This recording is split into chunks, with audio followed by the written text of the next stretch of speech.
Hi!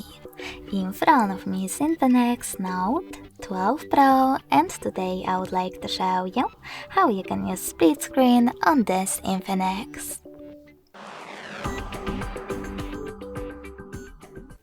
Start by opening one of your apps that you wish to use in split screen view, in my case Chrome. Now tap on this square button and click on the icon of your app. Then click on split screen and select the other one, like photos. As you can see now, I can use both at the same time.